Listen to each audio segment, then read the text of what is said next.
నమస్తే SR7 TV news కి స్వాగతం. అధికమవుతున్న ఎండ తీవ్రతలు, ప్రజల ఆరోగ్యం పట్ల తీసుకోవాల్సిన జాగ్రత్తలు.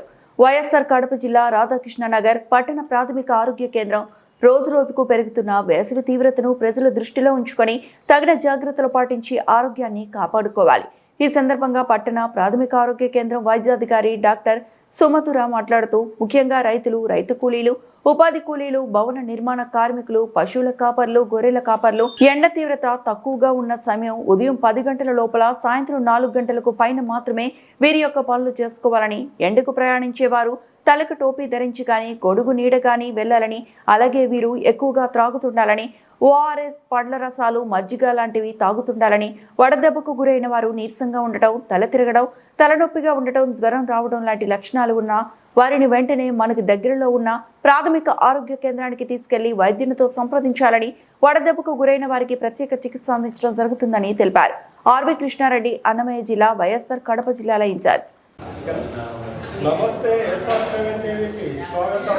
నా పేరు ఆర్వి కృష్ణారెడ్డి, అన్నమయ్య, వైఎస్ఆర్ కడప జిల్లాల ఇన్ఛార్జ్.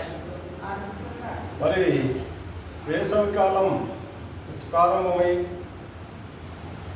మరి ప్రజలు కూడా చాలామంది వృద్ధులు కానీ, పిల్లలు కానీ, అలాగే కూలి పనులు చేసుకునేటువంటి వాళ్ళు కానీ ఎంతోమంది వడదెబ్బ గురి మరి ఇబ్బందులు పడడం, అనారోగ్యం పాలు కావడం జరుగుతూ ఉంది గ్రామాలలో.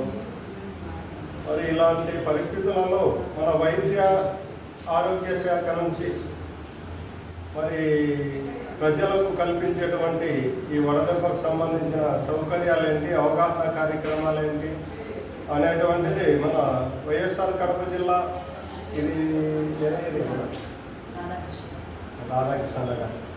రాధాకృష్ణ నగర్ BHCలో మన వైద్యాధికారి గారితో మనం ప్రజలకు సేఫ్టీ ప్రికాషన్స్గా ఒక సమాచారాన్ని తీసుకున్నాం. నమస్తే మేడం. ఎక్కువగా వేసవి కాలం ఎండలు ఎక్కువగా ఉన్నాయి.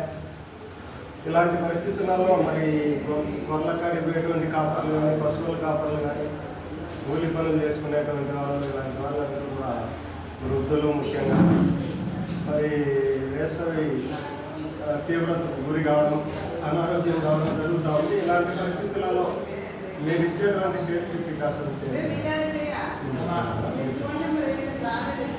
కొంచెం దగ్గర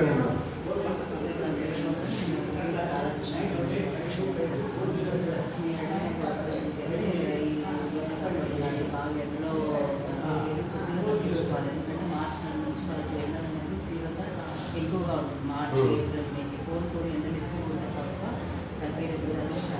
మేడం, ఇప్పుడు ముఖ్యంగా ఏ సమయాల్లో వీళ్ళ కార్యక్రమాలు చేసుకుంటే బాగుంటుంది? 10 లోపల మనం పనులు పూర్తి చేసుకుని ఇంటికి పట్టుకుంటే మంచిది. తర్వాత సాయంత్రం 5 తర్వాత కొద్దిగా వేడి తగ్గుతుంది కాబట్టి ఆ టైంలో మనం మిగతా పనులు చూసి సాధ్యమైనంత వరకు ఎండను అవాయిడ్ చేసేదానికి చూడాలి.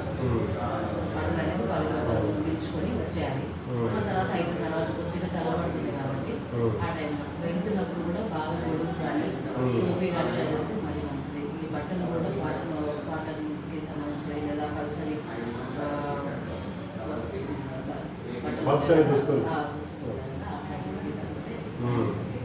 అది మామూలుగా ఇప్పుడు వాళ్ళు ప్రజలు, వృద్ధులు కానీ, పిల్లలు కానీ ఇలాంటి వాళ్ళు మామూలుగా తీసుకోవాల్సిన ఆహారం నియమాలు కూడా ఉంటాయి కదా.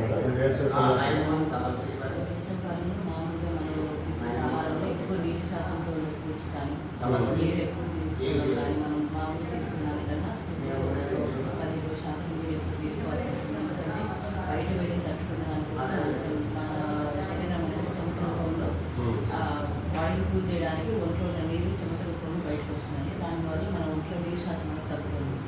దీని వల్ల మనం రీప్లేస్మెంట్ చేసుకోవాలి, లేదంటే కొద్దిగా డీహైడ్రేషన్ లేక వెళ్ళి సన్స్ట్రోక్ వచ్చేదానికి అవకాశం ఉంది. కాబట్టి నీరు శాతం ఎక్కువ ఉన్న ఫ్రూట్స్, టెంకాయ నీళ్ళు, పండ్ల రసాలు ఇలాంటివి తీసుకోవాలి. మేడం, ఇప్పుడు మన వైద్య ఆరోగ్య శాఖ నుంచి మీరు ఇచ్చేటువంటి అవగాహన కార్యక్రమాలు కానీ, మరి మీరు ఇచ్చేటువంటి ప్రత్యేకమైన ట్రీట్మెంట్ ఏముంటుంది? ఫీల్డ్ లెవెల్లో అయితే మనం ORS ఆశాసిస్తామండి. వాళ్ళకి ఎవరైనా ఇట్లా హీట్ ఇల్నెస్ ఏమైనా ఉన్నాయంటే వాళ్ళు గుర్తించి హాస్పిటల్కి పంపించడం జరుగుతుంది. లేదు మరి తక్కువగా ఓన్లీ డీహైడ్రేషన్ మాత్రమే అంటే ORS ఫ్రీగా గవర్నమెంట్ తరఫు నుంచి ఇవ్వడం జరుగుతుంది. అవి ఎట్లా తీసుకోవాలనే దానికి కూడా అవగాహన అనేది కల్పిస్తారు.